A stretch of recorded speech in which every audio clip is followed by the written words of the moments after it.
The doppelganger. It had been happening for weeks now. At first, Jake had thought he was just seeing things. He would catch glimpses of someone who looked exactly like him out of the corner of his eye, but when he turned to get a better look, there was never anyone there. It was unnerving, but Jake tried to brush it off as his imagination. But then the doppelganger started appearing more frequently and in more places. Jake would see him in the grocery store, at the gas station, even outside his own bedroom window at night. And each time, the figure looked more and more real. Jake began to feel like he was being watched, followed, even stalked by this mysterious double of himself. He tried to tell his friends and family about it, but they just laughed and told him he was imagining things. Jake knew he wasn't, but he couldn't figure out what was going on. One night, Jake couldn't take it anymore. He decided to confront the doppelganger once and for all. He stayed up all night, waiting for the figure to appear. And sure enough, it did. The doppelganger was standing right in front of Jake, looking at him with an expression of pure hatred. Jake was terrified, but he managed to stammer out a question. "Who are you?" The doppelganger sneered at him. "I am you," it hissed. "I am everything you hate about yourself, everything you try to repress and ignore. I am your shadow self, and I have come to claim what is rightfully mine."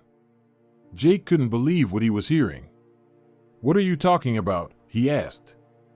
"You know exactly what I'm talking about," the doppelganger spat.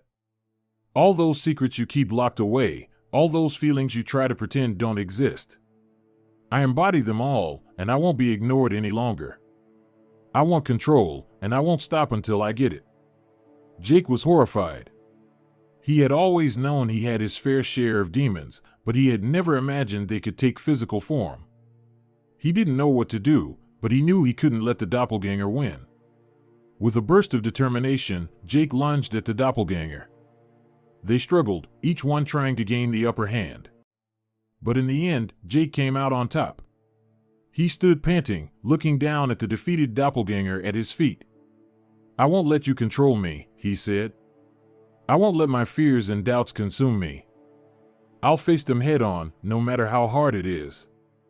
The doppelganger glared up at him, but there was a hint of respect in its eyes. "We'll see," it said, before disappearing into thin air.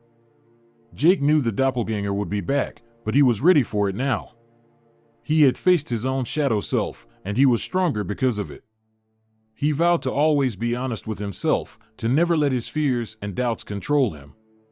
And he knew that as long as he stayed true to that, the doppelganger could never truly defeat him. "We'll see," it said, before disappearing into thin air. Jake knew the doppelganger would be back, but he was ready for it now. He had faced his own shadow self, and he was stronger because of it. He vowed to always be honest with himself, to never let his fears and doubts control him.